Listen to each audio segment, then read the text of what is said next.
नमस्कार दोस्तों, स्वागत है आपका उपनिषद एकेडमी में। दोस्तों, आज हम चर्चा करेंगे बड़े ही महत्वपूर्ण टॉपिक पर और आज हमारा टॉपिक है कार्ल मार्क्स की महत्वपूर्ण अवधारणा। इससे पहले हम कार्ल मार्क्स के सामान्य परिचय को, कार्ल मार्क्स के द्वंद्वात्मक भौतिकवाद की अवधारणा को, ऐतिहासिक भौतिकवाद की अवधारणा को और अतिरिक्त मूल्य के सिद्धांत को, ये 3 टॉपिक हम कवर कर चुके हैं। तो आज हम चर्चा करेंगे वर्ग संघर्ष की अवधारणा पर। चलिए, तो आज के लेक्चर की शुरुआत करते हैं। सबसे पहला आता है वर्ग संघर्ष का सिद्धांत। वर्ग संघर्ष के सिद्धांत में याद रखिए, पढ़ने से पहले 2 बातों पर याद रखिएगा। पहले हम पढ़ेंगे वर्ग क्या है कार्ल मार्क्स के अनुसार, और दूसरा हम पढ़ेंगे संघर्ष क्या है, और फिर हम पढ़ेंगे वर्ग संघर्ष का कारण क्या है। ठीक है, फिर हम पढ़ेंगे संघर्ष के लिए प्रेरणा कहाँ से मिलती है, श्रमिक को, मजदूर को, किसान को, और फिर हम पढ़ेंगे वर्ग संघर्ष का परिणाम क्या होगा। सबसे पहले बात करते हैं, इस टॉपिक के कॉन्सेप्ट को समझते हैं। ज़्यादातर याद रखिएगा, आपने कई बार देखा, चाहे ऐतिहासिक भौतिकवाद हो, अतिरिक्त मूल्य का सिद्धांत हो, ये मूल विचार नहीं थे कार्ल मार्क्स के। ये किसी न किसी रेफरेंस के रूप में दूसरे संदर्भ में इस्तेमाल किए जा रहे थे। उसे कार्ल मार्क्स ने आर्थिक संदर्भ में शामिल करने का प्रयास किया। जैसे कल आपने देखा था अतिरिक्त मूल्य का सिद्धांत, तो डेविड रिकार्डो और एडम स्मिथ, इन लोगों ने सरप्लस वैल्यू की बात की थी, लेकिन उस सरप्लस वैल्यू को, उस अतिरिक्त मूल्य को अपने सिद्धांत के रूप में डेवलप किया कार्ल मार्क्स ने। प्रेरणा ली है शब्द की। उसी प्रकार वर्ग संघर्ष की अवधारणा भी मार्क्स ने प्रेरणा ली है। किससे ली है? वो ली है फ्रांसीसी इतिहासकार ऑगस्टिन थियरे और फ्रांसवा गीजो। तो ऑगस्टिन थियरे और फ्रांसवा गीजो से इन्होंने क्या ली है? प्रेरणा ली है। किस बात की प्रेरणा ली है? कि समाज में वर्ग संघर्ष क्या होता है, उसके कारणों की प्रेरणा नहीं ली है। इन इतिहासकारों ने जो वर्गों के बीच में संघर्ष का उल्लेख किया था, वहां से इनको प्रेरणा मिली वर्ग संघर्ष के कॉन्सेप्ट की। इसके अलावा मार्क्स की 2 बड़ी महत्वपूर्ण किताबें हैं जिसमें वर्ग संघर्ष का उल्लेख मिलता है। सबसे पहला उल्लेख मिलता है 1848 की किताब थी कम्युनिस्ट मैनिफेस्टो में, जो इन्होंने एंगल्स के साथ मिलकर लिखी थी। और दूसरा उल्लेख मिलता है हमें द जर्मन आइडियोलॉजी, ये बड़ी फेमस किताबों में से एक है। तो 2 किताबों में, कम्युनिस्ट मैनिफेस्टो और द जर्मन आइडियोलॉजी, इन 2 किताबों में हमें वर्ग संघर्ष की अवधारणा पढ़ने को मिलती है कार्ल मार्क्स की।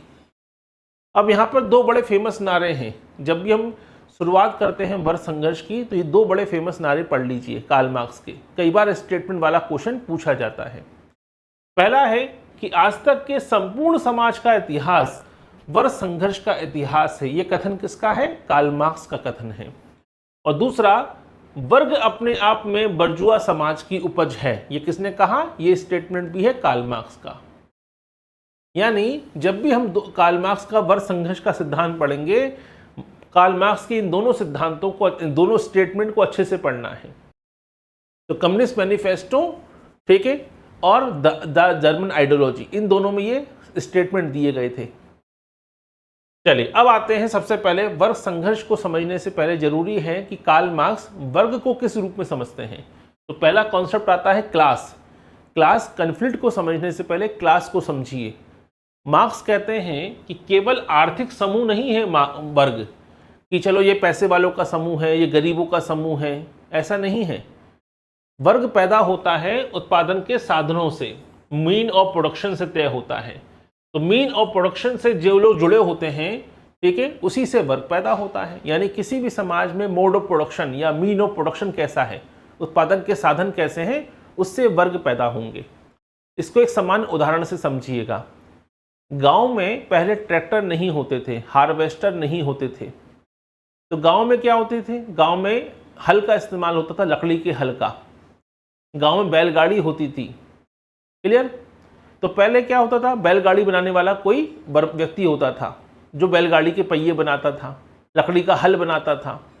कोई लोहे के औजार बनाने वाला व्यक्ति होता था, लोहार होता था। तो मोड ऑफ प्रोडक्शन ऐसा था, तो इस प्रकार के वर्ग थे।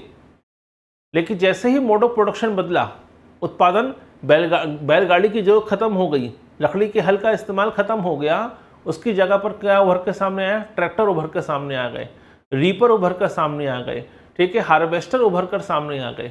तो क्या हुआ? अब जरूरत है बैलगाड़ी के पहिए बनाने वाले की, नहीं है। अब ज़रूरत है किसकी? मैकेनिक की। अब ज़रूरत है डिस्ट्रीब्यूटर की। अब ज़रूरत है, ठीक है, उसको ठीक करने वाले सर्विस सेंटर की। यानी एक अलग प्रकार का वर्ग पैदा हो गया। अब पुराना बैलगाड़ी के पहिए बनाने वाले व्यक्ति की आवश्यकता नहीं है। यानी जैसा उत्पादन का साधन होगा उसी उत्पादन के साधन के हिसाब से वर्ग पैदा होते हैं। तो नॉर्मली लोगों को क्या लगता है कि पैसे वाले, कम पैसे वाले और गरीब, यानी पैसों के आधार पर वर्ग बनता है। मार्क्स कहते हैं नहीं, उत्पादन के साधन कैसे हैं, आप किस प्रकार का उत्पादन कर रहे हैं।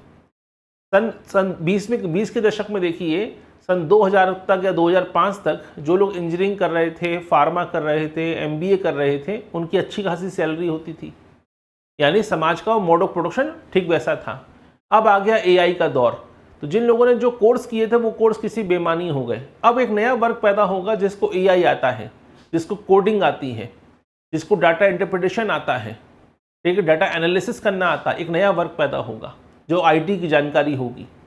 अब केवल कंप्यूटर चलाने से काम नहीं चलेगा, केवल आपके MBA करने से काम नहीं चलेगा, आपको AI आता है कि नहीं आता है इस बात पे जोर होगा। क्लियर हुआ? यानी हमेशा मोड ऑफ प्रोडक्शन चेंज होता है, उस हिसाब से वर्ग पैदा होते हैं। अब मार्क्स कहता है कि उत्पादन के साधन वर्ग पैदा करते हैं, लेकिन कैसे? तो मार्क्स कहता है कि उत्पादन के साधनों पर जिनका अधिकार होगा वो एक अलग वर्ग होगा, और जिनका नहीं होगा वो एक अलग वर्ग होगा। तो जिनका उत्पादन के साधनों पर अधिकार होता है उसे बर्जुआ वर्ग कहते हैं। ठीक है, ये बर्जुआ वर्ग है, इसका उत्पादन के साधनों पर पूरा अधिकार है, पूरे पैसे पर इसका अधिकार है। और दूसरा वो है जिसका उत्पादन के साधनों पर अधिकार नहीं है, जो उत्पादन के साधन से जुड़ा हुआ है, केवल मजदूरी के लिए काम करता है, यानी ये कहलाता है सर्वहारा वर्ग। ये केवल अपने श्रम को बेचता है, इसके पास कोई पैसा नहीं है, इसके पास उसका उत्पादन के साधनों पर कोई नियंत्रण नहीं है, इसका सारे संसाधनों पर नियंत्रण है। तो उत्पादन के साधन कैसे भी रहे हों, ठीक है, सामंतवादी काल में या हम कहते हैं कृषि युग में, वो लोग जिनका भूमि पर, संपत्ति पर अधिकार था, भूमि पर अधिकार था, तो क्या भूमि पर वो काम करते थे, मेहनत करते थे? नहीं। उसकी जगह उनके घर बटाईदार होता था, ठीक है, दास होते थे, किसान होते थे, भूमिहीन कृषक होता था जो उनके खेतों में काम करेगा। यानी समाज में हमेशा से उत्पादन के साधनों में यही रहा है कि जिसका भी उत्पादन के साधन पर अधिकार हुआ वो बर्जुआ कहलाएगा, जिसका नहीं है वो सर्वहारा कहलाएगा। यानी समाज में हमेशा दो प्रकार के वर्ग हमेशा पैदा हो जाएंगे उत्पादन के साधनों के आधार पर। तो जो भी उत्पादन के साधन पर कब्जा कर लेगा वो बर्जुआ, जिसका नहीं है वो सर्वहारा कहलाता है। तो ये तो हो गया किसकी बात? वर्ग के कॉन्सेप्ट।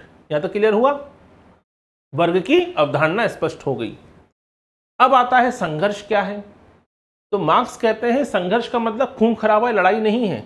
संघर्ष का मतलब है असंतोष पैदा होना, ठीक है, गुस्सा पैदा होना, हड़ताल करना, सहमति ना देना, यह है असंतोष।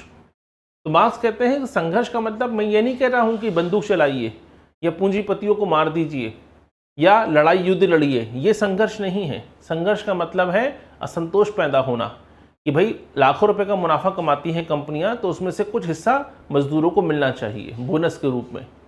ठीक है, आप हमसे 8 घंटे का काम कराते हो तो 8 घंटे की सैलरी दो, सैलरी 8 घंटे की देकर 12 घंटे काम मत कराओ। बात गुस्सा इस बात का है मजदूरों में, श्रमिकों में, तो इसे कहते हैं संघर्ष। क्लियर? तो मार्क्स का कहना क्या था कि समाज में जब भी असमान आर्थिक स्थिति होगी, यानी उत्पादन के साधनों पर एक व्यक्ति का अधिकार होगा और दूसरे लोग उत्पादन के साधनों पर कोई अधिकार नहीं होगा, इससे असमानता पैदा हो जाएगी, अमीर और गरीबी की असमानता पैदा हो जाएगी। और यही गरीबी क्या करेगी? तनाव पैदा करेगी, और इसी तनाव से संघर्ष पैदा होगा। स्वाभाविक सी बात है, एक पूंजीपति ने कोई कारखाना लगाया, ठीक है, करोड़ों रुपए का, उसमें श्रमिक काम करते हैं, उनको अपॉइंट किया गया 8 घंटे काम करने के लिए। 4 महीने 6 महीने बाद 8 की जगह 10 घंटे, 10 की जगह 12 घंटे काम करा रहे हैं, लेकिन सैलरी 8 घंटे वाली ही मिल रही है। और जो अतिरिक्त उत्पादन हो रहा है, कल हमने पढ़ा था ना, अतिरिक्त मूल्य, सरप्लस वैल्यू, वो पूरा अतिरिक्त मूल्य किसके पास जा रहा है? पूंजीपति के पास जा रहा है। मजदूर ये नहीं कह रहे हैं कि 8 की जगह 12 घंटे काम नहीं करेंगे, बस वो ये कह रहे हैं कि एक्स्ट्रा काम करने पर एक्स्ट्रा पैसा मिलना चाहिए। जो एक्स्ट्रा काम करने पर जो उत्पादन हम कर रहे हैं, इसका अतिरिक्त मूल्य तो किसके पास जा रहा है? पूंजीपति के पास जा रहा है। यानी अमीर और अमीर हो रहा है, गरीब और गरीब हो जाएगा ऐसे। तो इसी को लेकर बात करी है मार्क्स ने कि संघर्ष करना पड़ेगा। तो वर्गों में संघर्ष इसीलिए शुरू हो जाता है, यही होता है वर्ग संघर्ष। तो वर्ग कैसे बना और संघर्ष क्या है, यहां तक क्लियर। अब आते हैं, बात करते हैं संघर्ष का कारण क्या है। तो कल वाला टॉपिक आपने अच्छे से पढ़ा होगा, अतिरिक्त मूल्य का सिद्धांत। तो संघर्ष का सबसे बड़ा कारण क्या है? सबसे बड़ा कारण है अतिरिक्त मूल्य, यानी सरप्लस वैल्यू। यानी मजदूर ने उत्पादन तो किया, बाजार में भारी वस्तु बिकी भी गई और भारी मुनाफा भी हुआ, लेकिन इस मुनाफे का पूरा हक किसने ले लिया? मालिक का हो गया। मजदूर को केवल मजदूरी दी गई, यानी उतना पैसा दिया गया ताकि वो जीवित रह सके। कल हमने पढ़ा था ना मजदूरी का लोहा नियम, कि श्रमिक को, लेबर को उतना ही पैसा दो जितना वो जीवित रह सके। अगर तुमने ज़्यादा पैसा दिया, ठीक है, तो कहीं ना कहीं वो क्या हो जाएगा? वो अपने आप में सेल्फ डिपेंड हो जाएगा, फिर वो तुम्हारे यहाँ काम नहीं करेगा, उसके बच्चे पढ़ लिख जाएंगे, तो उसके बच्चे आने वाले समय में तुम्हारे बच्चों के लिए काम नहीं करेंगे। तो ज़रूरी है कि मजदूरों को उतना ही पैसा दिया जाए जितना वो सर्वाइव कर सकें, बस जीवित रहें। तो ये जो समस्याएं पैदा होती हैं कि अतिरिक्त मूल्य अपने पास रख लो, मजदूर को कम मजदूरी दो, यही कहीं ना कहीं वर्ग संघर्ष का कारण बन जाती हैं। चलिए अब आती है, मार्क्स कहते हैं कि ये संघर्ष शुरू कैसे होगा।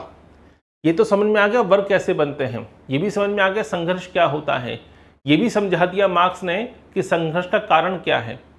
अब यहाँ बात आ रही है, मार्क्स ये कहना चाहते हैं कि संघर्ष कैसे शुरू होगा। संघर्ष तो श्रमिक ही करेगा, पूंजीपति कौन संघर्ष करेगा? तो संघर्ष की क्रांति की शुरुआत कैसे होगी? तो मार्क्स का कहना यह था कि जब समाज में श्रमिकों के मन में चेतना पैदा हो जाएगी, जिसे हम क्लास कॉन्शसनेस कहते हैं, वर्ग चेतना कहते हैं, तभी शुरुआत होगी क्रांति की, तभी शुरुआत होगी संघर्ष की। तो संघर्ष के लिए जरूरी क्या है? क्लास कॉन्शसनेस, यानी वर्ग चेतना का होना बहुत जरूरी है। अब यहाँ पे बात करी है, तो यहाँ पे मार्क्स ने दो स्थितियों की बात करी है। पहली स्थिति होती है क्लास इन इटसेल्फ और दूसरी स्थिति होती है क्लास फॉर इटसेल्फ। अब यहाँ पे हिंदी में मत पढ़िएगा, कन्फ्यूजन हो जाता है, इसलिए इंग्लिश में ही पढ़िएगा। क्लास इन इटसेल्फ और class for itself. Class in itself का मतलब क्या है? कि मजदूर कारखाने में आता है, काम करता है और उसे बाकी लोगों से कोई मतलब नहीं है। मजदूर में चेतना ही नहीं है। मजदूर को लगता है कि उसकी सैलरी कम है, बाकी सबकी ज़्यादा है, लेकिन उसमें ही कोई कमी होगी। उसको मन मस्तिष्क में भरा गया है कि तुम्हारे पुराने जन्मों के कर्म जो है, इसी कारण तुम दुख भोग रहे हो, तुम्हारे दुखों का कारण तुम खुद ही हो। इस जन्म में खूब मेहनत करोगे, अगले जन्म में तुम्हें तरक्की मिलेगी, स्वर्ग मिलेगा। तो उसे गलत सूचनाएं देकर, भ्रमित करके, सांप्रदायिकता का रंग देकर, उसे जाति में बांटकर, धर्म में बांटकर, धार्मिक विचारों के माध्यम से, झूठी कहानी किस्सों के माध्यम से, मेहनत करो, मेहनत करने वालों की हार नहीं होती, ये सारे नारे देकर उसे भ्रमित कर दिया गया है। इसी को मार्क्स कहते हैं, इसे कहते हैं झूठी चेतना, फॉल्स कॉन्शसनेस। तुमने उसे दिमाग में भर दिया है कि क्योंकि तुम्हारे पास स्किल नहीं है ना, इसलिए तुम्हें पैसा कम मिलता है, तुम्हारे पुराने जन्मों का कर्म है ये, ठीक है। गीता कहती है कर्म करो, फल की चिंता मत करो। ऐसी सारी बातें उसके दिमाग में भर दी गई हैं। उसे लग रहा है कि खूब मेहनत करूंगा तो मैं तरक्की कर जाऊंगा, खूब मेहनत करूंगा मेरे बच्चे मालिक बन जाएंगे एक दिन कारखानों के। ऐसा नहीं होगा, ये गलत सूचना है। इसीलिए वो क्रांति के बारे में सोच ही नहीं पा रहा, वो अपने शोषण को एक्सेप्ट कर रहा है, शोषण के प्रति कोई इसमें भाव नहीं है। यही कारण है कि मजदूर अपने शोषण का एहसास ही नहीं कर पा रहा है, मजदूर दूसरे मजदूरों से जुड़ ही नहीं पा रहा है, क्योंकि उसको जाति में, धर्म में पहले ही आपने बांट दिया। तो मजदूर में संगठन की भावना भी नहीं है, मजदूर में चेतना भी नहीं है, मजदूर में अपने शोषण का एहसास भी नहीं हो रहा, और मजदूर को कहानी किस्सों के माध्यम से, धर्म सांप्रदायिकता के माध्यम से, ठीक है, परंपराओं के माध्यम से, झूठी जो सफलताओं की कहानियों के माध्यम से, मेहनत करो, संघर्ष करो, ठीक है, कर्म करो, फल की चिंता ना करो, इस प्रकार की बातों से उसको दिमाग में झूठी अवधारणाएं बना दी गई ताकि वो अपने शोषण को स्वीकार कर ले, ठीक है। इसे कहा गया है स्वयं में वर्ग। ऐसे में कभी भी श्रमिक क्रांति के लिए खड़ा नहीं होगा। लेकिन जब उसमें जागरूकता आ जाएगी, अवेयरनेस आ जाएगी, तब उसे मालूम पड़ेगा कि मेरे जैसे और भी लोग हैं और हमारा हक जो है वो पूंजीपति खा जाता है। इसलिए केवल मैं गरीब नहीं हूँ, हम सभी गरीब हैं, हम सभी मजदूरों की समस्याएं तो एक ही हैं। तो उसमें अपने वर्ग को चेतना का विकास होगा। अब उसमें असली चेतना पैदा होगी कि कर्म करो, फल की चिंता ना करो, मेहनत करने वालों की हार नहीं होती, ये सब छोटी बातें हैं। हम कितनी भी मेहनत कर लें, पूंजीपति हमारा पूरा हक छीन के ले जाएगा, उसे रोकने वाला कोई नहीं है। अब मजदूर में क्या आ रही है? सही चेतना पैदा हो रही है। मजदूर दूसरे श्रमिकों के साथ एकजुटता पैदा कर रहा है, शोषण के खिलाफ उसमें समझ डेवलप हो गई है और यहीं से क्रांति पैदा होती है। यानी वर्ग संघर्ष तभी पैदा होगा जब मजदूर क्लास इन इट सेल्फ से क्लास फॉर इट सेल्फ में कन्वर्ट हो जाता है, यानी उसमें जागरूकता आ जाती है, यानी वर्ग चेतना पैदा हो जाती है। और यही क्लास कॉन्शसनेस वर्ग चेतना संघर्ष के लिए, क्रांति के लिए प्रेरणा देती है। क्लियर हुआ यहाँ तक? तो मार्क्स का कहना यही है कि पहले वर्ग को समझो, संघर्ष को समझो, वर्ग संघर्ष के कारण को समझो और उस प्रेरणा को समझो जो मजदूर को संघर्ष के लिए प्रेरित करती है। तो यही वर्ग चेतना मजदूर को, श्रमिक को संघर्ष के लिए प्रेरित करती है। ये चेतना अगर नहीं होगी तो श्रमिक क्या होगा? क्लास इन इट सेल्फ होगा। और जैसे ही चेतना आ जाएगी, श्रमिक क्या हो जाएगा? क्लास फॉर इट सेल्फ में कन्वर्ट हो जाएगा। तो क्रांति के लिए क्या जरूरी है? क्लास इन इट सेल्फ या क्लास फॉर इट सेल्फ? तो क्रांति के लिए जरूरी है क्लास फॉर इट सेल्फ। ठीक है, अब आते हैं, जैसा कि हमने पहले पढ़ा था, कम्युनिस्ट मैनिफेस्टो में 1848 में मार्क्स ने क्या लिखा था कि दुनिया के सभी समाजों का इतिहास वर्ग संघर्ष का इतिहास रहा है। तो इसी को उन्होंने समझाने का प्रयास किया ऐतिहासिक भौतिकवाद की अवधारणा से कि प्रारंभ में आदिम साम्यवादी समाज था, जिस समय समाज में कोई वर्ग नहीं था, लेकिन जैसे ही एग्रीकल्चर शुरू हुई तो एग्रीकल्चर के चलते उत्पादन के साधन पैदा हुए, उत्पादन के साधनों से दो वर्ग पैदा हो गए, मालिक और दास। दासों में क्या हुआ? एकजुटता पैदा हुई, संघर्ष हुआ और संघर्ष से नया समाज पैदा हुआ जिसे हम कहते हैं सामंतवादी समाज, जिसमें मालिक और दास हटकर जमींदार और किसानों का नया वर्ग पैदा हुआ।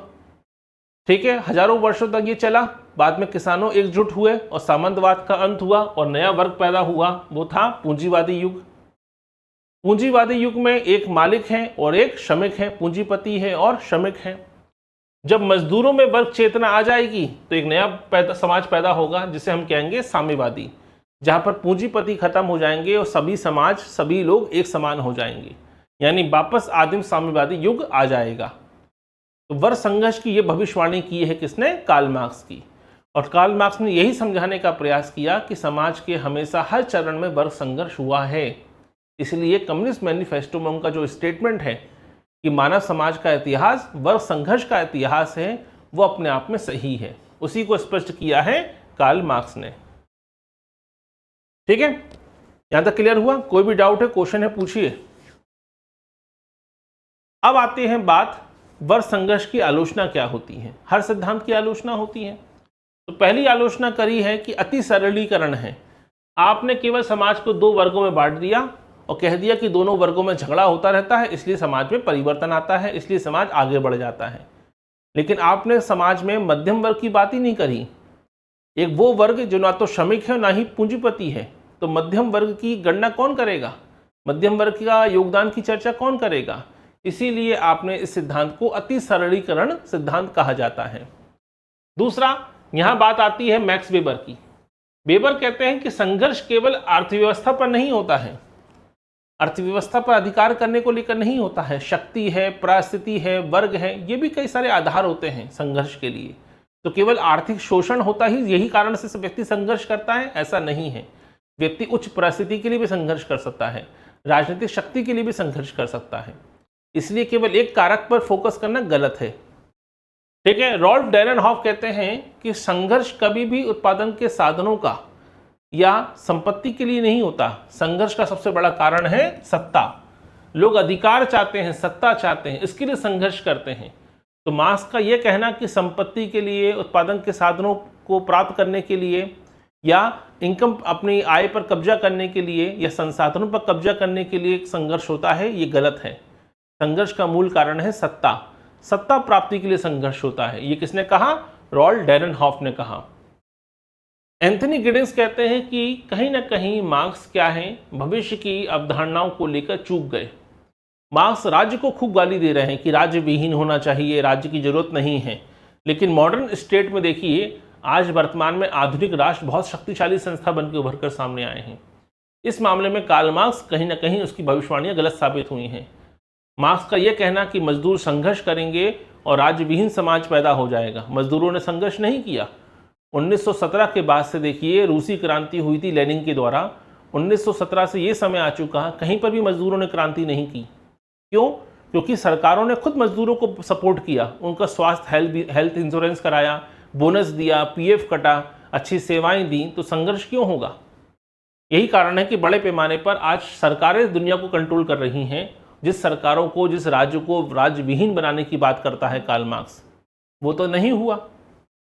वहीं कार्ल पॉपर कहते हैं कि मार्क्स का जो मुक्त समाज का शत्रु कहा है, कि मार्क्स को फ्री सोसाइटी पसंद ही नहीं आती, और ये कहते हैं कि भविष्यवाणियाँ जो हैं मार्क्स की वो अवैज्ञानिक हैं।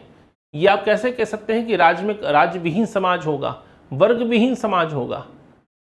एक तरफ आप कहते हैं कि उत्पादन के साधनों से वर्ग पैदा होता है, और उत्पादन के साधन तो हमेशा बदलते जाएंगे ना, तो फिर वर्ग कैसे खत्म हो सकता है? वर्गविहीन समाज कैसे आ सकता है? ये सिद्धांत ही अपने आप में अवैज्ञानिक है। ये किसने कहा? कार्ल पॉपर ने कहा। तो ये था आज का टॉपिक जिसमें हमने पढ़ा वर्ग संघर्ष के बारे में। तो वर्ग संघर्ष को 3 से 4 हिस्सों में बांटकर पढ़ना है। पहली बात तो वर्ग क्या है, संघर्ष क्या है, वर्ग संघर्ष होता क्या है, इसके पीछे कारण क्या है, और श्रमिक वर्ग संघर्ष के लिए प्रेरणा कहाँ से लेता है, वर्ग चेतना क्या होती है, और इसकी आलोचना क्या है।